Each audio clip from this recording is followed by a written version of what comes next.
Good morning, everyone, on this very sad day, awaking to the news for many about the passing of His Royal Highness, the Duke of Edinburgh. And on behalf of the Australian people and the Australian Government, I extend our deepest sympathies and condolences to Her Majesty and the Royal Family for the passing and death of the Royal Highness, the Duke of Edinburgh. Your Majesty, here in Australia, and indeed across the world, your Commonwealth family joins in your sorrow and your mourning and that of your family. But also, we give thanks for the life of who you described as your strength and your stay, your Prince, Prince Philip, husband, father, grandfather, and great-grandfather. The Duke's life was one of duty and of service, of loyalty and of honour. Memories of him will, of course, tell stories of his candour and a unique and forceful and authentic personality. But above all, he was a man who was steadfast, who could be relied upon, always standing by his Queen. In Australia, we also know of that steadfast commitment and loyalty of the Duke of Edinburgh. Patron of some 50 organisations here in Australia, a legacy of 775,000 Australians who were award recipients under the Duke of Edinburgh Award Program. As the Governor-General reminded us last night, he visited our country on more than 20 occasions.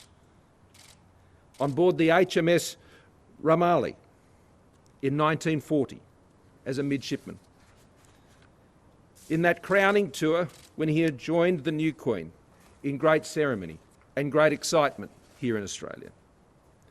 But there are also moments of deep compassion, in particular in the terrible bushfires of 1967 in Tasmania, where he comforted the victims and he toured the burnt-out Cascade Brewery.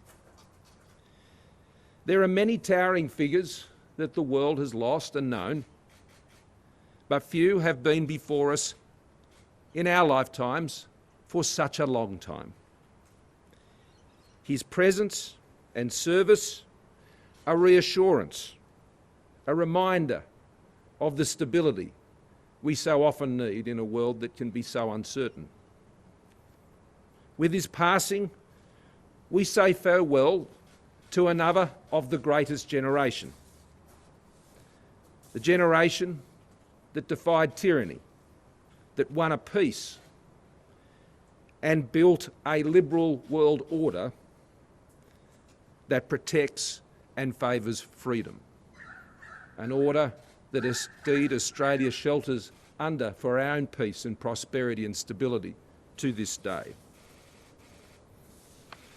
But above all today, we think of our Queen. While your strength and stay, Your Majesty, may now have passed,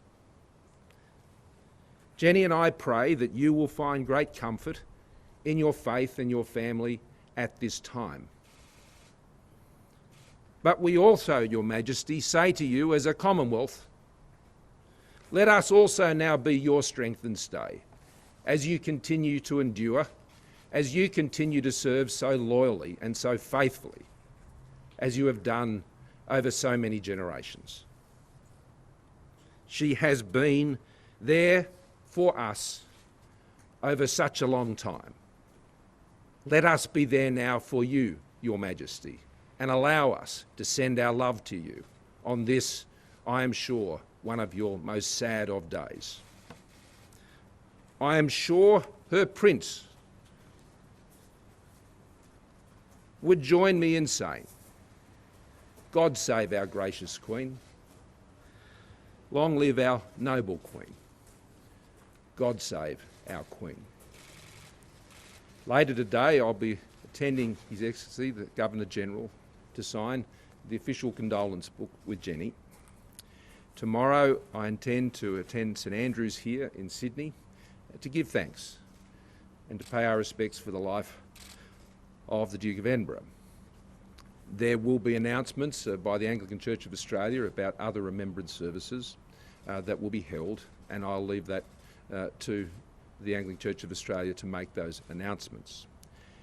At pmc.gov.au, Australians can right now go and register their official condolences. That can be done, and they will all be passed on in the appropriate way to Her Majesty. In addition, hard copies, formal copies, we encourage members of Parliament, local governments across Australia to make those available for those who would prefer to do that in person, and I encourage you to make contact with your local Member of Parliament and with your local government to arrange to be able to do that, and I'm sure they will be putting those arrangements in place. Of course, encouraging all federal Members of Parliament to ensure that they are making that service available to their constituents, and I'd say particularly their more elderly constituents who I know will be feeling this particularly today. In addition to that, the Royal Family has requested that people from around the world, should they like to do more in paying their respects, to donate to one of the Prince's many, many charities and patroned organisations. If you go to the pmc.gov.au website, you will find the link there to the Palace site, and there you will see the list of the many different organisations which span a great life of service.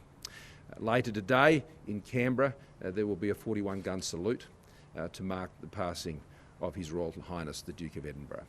But for now, we send our love to you, our Queen. We join you in your mourning and your sadness, and we join you in giving thanks and pray for your endurance and for your strength at this difficult time. Thank you.